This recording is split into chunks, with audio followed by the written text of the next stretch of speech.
What's up, Memelys? I'm back. That was a really bad entrance. Okay. So, I got my last video out on time. Whoa!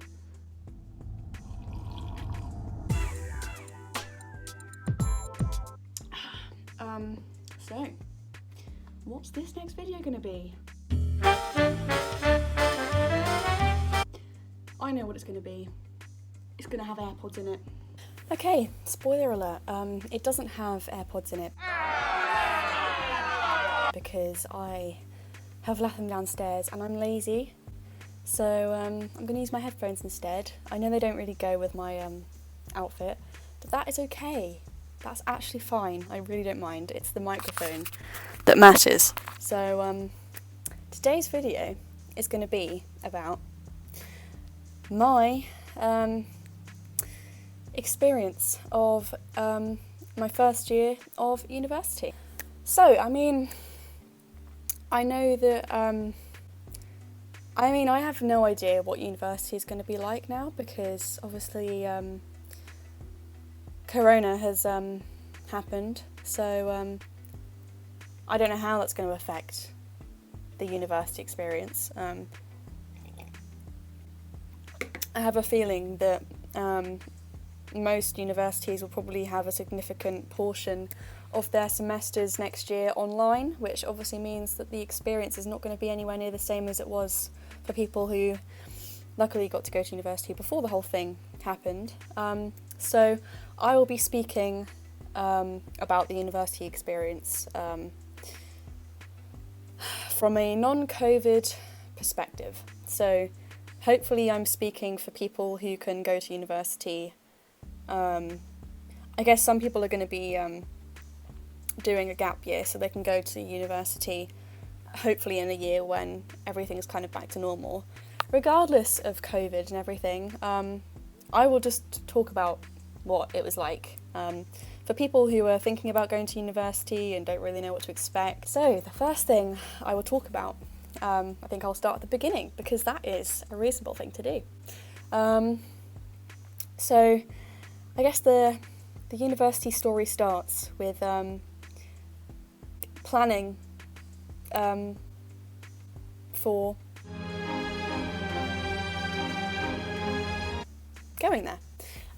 So I have said before that I go to the University of Southampton. So when I was planning, you know, like what am I going to do when I go to university? What do I need to bring? I looked online and tried to find loads of lists, like packing lists for what you should bring, and quite a lot of the ones I found were quite limited, especially the ones on Pinterest. They just don't have a good amount on them. And so my mum did some research and she found a really good list online, which I will include a link to, a picture to or something in the video so you guys can check it out. It's a really, really good list. It's the one I used when I was packing for university. I had the little checkbox and I ticked all the things off. The list has categories of like electronics, kitchen, bedroom, and if there's things that aren't on the list that you would like to bring, then just like write them down or use the list that I'm going to include as a template and make your own. Like you can literally just make a checklist on a computer or on paper. It's very easy, but I think the one that I'm including was really, really helpful for me, and it includes things like important documents, which I didn't even think of packing. I mean, I did, but like it didn't, you know, it wasn't something that came to mind straight away. So yeah, I'd recommend it. So obviously a big part of university is Freshers Week. Yay! Which I have doubts will be normal from now on, especially this year. I don't think Freshers Week is going to be like a big thing this year because of the disease. But in terms of the future and just in general experience, Freshers Week obviously is like the week where your course hasn't started. You can get to know your flatmates and people in the accommodation where you live by going out with them and going to I can't remember what they're called, campus fairs that are advertising the societies and stuff. And I'd say make the most of your Freshers Week. It's like a really important part of like getting to know people, especially in your flat. Like even if people in your flat, like you move in and you're like, oh, these aren't actually the kind of people I was expecting to live with, like these aren't people I'd normally socialise with, it doesn't matter. Like they're the people that you're going to be with for the next week. When you start your course, you'll be able to make your own friends and branch off and meet people through societies and your course. But in terms of Freshers Week, like make an effort to socialise with the flat you're with. I'm not someone who had really ever experienced clubbing before going to university.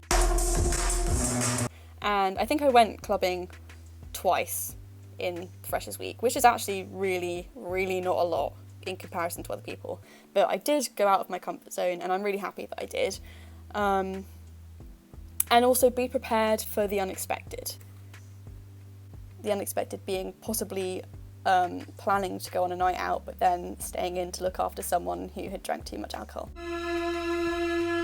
Because that happens. So, yep, and make sure you keep an eye on the university website for any kind of events that are going on during the week, because it's really important to kind of integrate yourself with the university and look at all the societies that are going on, because the best way to find out about them is to literally go out in person and meet the people who are part of them, because you might find societies that you weren't even aware that you would be interested in. So that's really important. Take some time to look around the university, like just take a little trip, like maybe ask some people in your flat, like, hey, do you want to go look around and kind of get used to your surroundings? Like it's all about kind of just getting used to what's going on at the university. I mean, I don't have a lot of like night out tips. I would say actually in terms of going out, make sure that if you can buy like alcohol that you can have if you drink before you go out. So make sure that if you're drinking, drink more before you go out rather than waiting to buy drinks when you go out, because it's so much more expensive. And like you can save money by drinking enough before you go out. Like some people will have drunk enough before they go out to not need any when they go out. Yeah. And also, if you don't end up going out every night, that doesn't mean you haven't had a good Freshers Week. Like don't have the expectation that Freshers Week is all about going on nights out and having a great time and getting drunk. Like no. Freshers Week is about getting to know people, getting to know the university, like doing things that are fun for you. So yeah, don't worry about it. If you don't want to go out every night, then don't. Like there was a night where I was like just too tired, and so I didn't. And that's okay. Or like some people in Freshers Week, with their flat, they decided to just like have a night in and drink together and like play card games, which is actually a really nice way to get to know people, because when you go out to clubs you can't really speak to people. So I'd say like if you had, you're in a flat and you've been out the last couple of nights and you weren't really sure what to do, you could just suggest like, hey, why don't we stay in and get to know each other, because that's a really, really good thing to do. A thing that me and my flat did, the first flat I was with, on the first night, we before we went out, we played like drinking games, but ones that helped us get to know each other, which I've found really interesting. I'll get more to the flat in a second, because obviously I didn't stay with the flat. Don't know if I mentioned that before, but I will get to that. The next, and probably one of the most important parts I'm going to talk about, is the work. So as I have said, I have anxiety, and that means that it's very individual to me. Like, I don't necessarily cope badly with stress. Okay, you had fun psychology exam? Yeah. It's more with kind of uncertainty, and that's when my mind starts to go like... So in the first couple of weeks, I was really confused by the workload. There was a reading list for my course, and I thought you had to do every single reading on that list, and so I was stressed out. I was working until like 10 o'clock in the evening. I didn't know how to like efficiently read, so I was taking like an hour to read 3 pages, and because I was stressed and I didn't know what I was doing, it made it a lot harder to know what to do. So if you're unsure about how much you should be working, then what I did was you get a tutor, an academic tutor. And so when I was like at breaking point, like I cannot do this anymore, I made an appointment with my tutor, and they were like, you're working way too hard, you need to calm down, you don't need to do all of this. And she also made a really, really important point, which I really, really am glad that she made, is that university is not all about the work. It's really not. It's actually very much about the lifestyle and making friends and having new experiences, and you've got to make sure that you don't get like caught up and lost in work. Like, it's obviously a very important part and the main reason you're there, but you have to make sure that that's not what consumes your life, which is what it did with mine at the start, because I didn't know enough of, and I was stressed. I hadn't been to university before. The work was very different from schoolwork in terms of the engagement and the way that you do it. Like with criminology, like A-level essays, I did like English, psychology, and philosophy and ethics, and those essays that you're meant to write for them are very structured, and you can't really incorporate your opinion in it too much, because it's more looking for the kind of content. And whereas with university, my experience of essays is that they actually want to know about what you think, and that's the main thing they're looking for. They're looking for how you interpret the topic and how you want to answer the question, and how your research of the topic can be consolidated into your argument, which is the most important part of the argument. Obviously this isn't the same for all subjects, because I take a writing subject or whatever. The most important thing is that you kind of use those first few weeks to kind of figure out like what you're not comfortable with, what you don't really understand in terms of what you should be doing, what kind of note-taking works best for you. Like, I found in the first couple of weeks I'm too slow at writing in order to be able to take down notes, and I know that writing notes is said to be the best thing to do because in lectures, because you take in more. But I mean, for me, I started typing and I got a lot more down and I wasn't behind in the lectures. So I mean, it doesn't really matter as long as you look over the notes that you made in the lectures. That's what matters, that you take the information in, you're not just copying. So like, it's important to use those first few weeks to kind of figure out what works best for you, and just make sure that you stay organised, because it's okay to not know what to do in those first weeks or months. Actually, I forgot about that. Like, it took me so long, and even the tutor was like, it's fine, like it takes months to get used to the work and what you're doing, but like, use the weeks to figure out like kind of what kind of note-taking works for you, like what hours of the day do you work best in. And the last and probably most exciting thing that I can talk about is the lifestyle. So, time for the flat. So the flat I was with, I thought they were all really nice. I made some good friends there, but I just wasn't happy there, and that's just me. That was just my, I think I mentioned before, like, if I'm not around people that I feel myself with, I'm just unhappy. Like, that's just how I work. When I moved, I realised, oh my god, I'm so much happier, and it made all the difference, and I had no idea how unhappy I was until I moved. So as I said before, make sure you look for group chats for your course and for your accommodation. You can find them through like the university Facebook. I think that's how I found mine.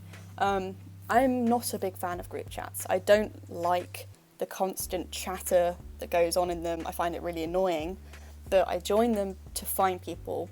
And I found Sophie, who I mentioned in my last video, and then I messaged her individually. So what I would say is go on the group chat, observe the conversations, and then if you find someone like on the chat like, oh, I feel like I could get on with them well, like just DM them, like what do you have to lose? And then so I did that, and we started chatting, and we had a load of stuff in common, and then we agreed to meet up on the first day because we met in our accommodation group chat, and so we were in the same accommodation but not in the same flat. But so I met up with her on my first day, and I also went out with her flat on the first night, and like that was great, and I was so happy that I could do that. So it's really important that you like try and make as many connections as you can, because by doing that you'll be able to kind of find the people you feel most comfortable with. So coming back to the flat, as I spent more time with her flat, I kind of realised like, oh, I feel like I'd be so much happier if I could live here. So when I kind of thought like, you know what, like I'm not happy in this flat and I'd like to do something about it, I actually realised that there was an empty room in Sophie's flat. I mean, I was incredibly lucky with that. That's not going to happen with everyone. But so I moved into that room in my second semester, and so I arranged to move into that room after the Christmas holidays. So I moved into my new flat in semester 2, and it made so much difference. I was so much happier.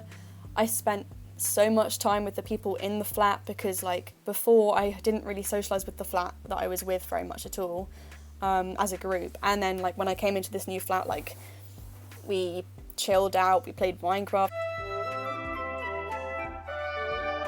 which was great. I loved that so much. We went out together, and I felt so much more comfortable going out with them. It just made all the difference being around people that I was more comfortable with. And there's also someone who Sophie introduced me to through her course. Their name is Rain, and they actually lived in the flat that I lived in, but not the same block. It was a block downstairs. And Sophie also introduced them to her flat, which became my flat too, and so they also became part of the flat. They never got to move into our flat because there wasn't another room. It would have been great if they could have moved in, but regardless of that, they spent most of their time like socialising with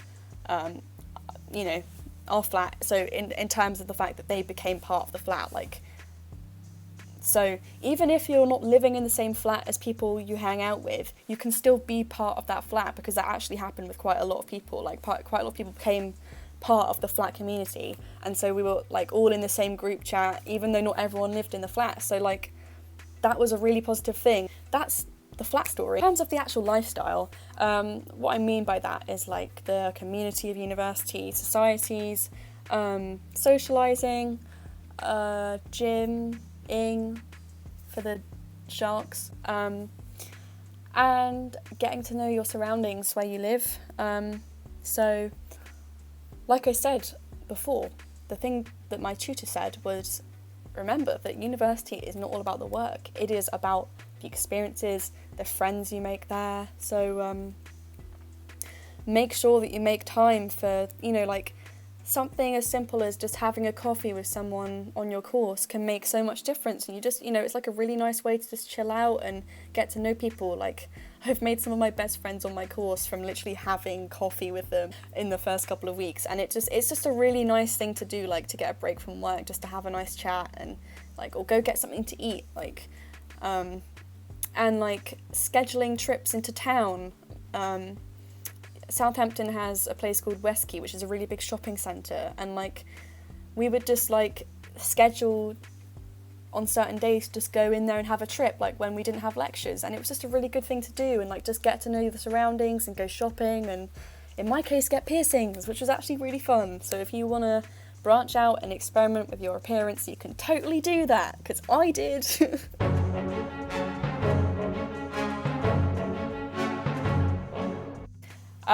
In terms of societies, most universities will have a list of societies online, so it's a good thing to look those up so you can do some research. but also go to the fairs that advertise the societies, because you might not have realised that a certain society appeals to you until you actually come into contact with them. In the second semester, I joined a society called the Philharmonic Choir, which is basically a choir that does, it's like church gospel singing, because that's the kind of singing that I really, really love doing. And I'd say the most important thing about societies is if you don't really have like a particular hobby, just join a society that's like social, and you don't have to pay for all societies. So you can go to free ones that do like, I think there was creative writing, there's like makeup societies, filmmaking societies, tea drinking societies. So you can do a social society just for a social side, like my friend Sophie and Rain, for that matter, were in a wildlife society, and I don't think they have to pay for that one. And they did really cool socials where they just went out and dressed up as crazy things, and that's a really cool thing that you can do. So like, if you want a social society, try and find one that does kind of nights out like that, because they're a really good way to, you know, make friends and people. But yeah, also just make sure that you go to taster sessions of societies, because you might find something you really enjoy that you didn't know that you even liked. And that is it. That is my How I Survived University Year 1. Let's just adjust that. So if anyone has any questions about university and concerning topics that I didn't cover, then feel free to ask, and I will reply to you, or I can make another video including the stuff that I didn't talk about. But yes, I hope you enjoyed my third official video, and see you next time. Memelys.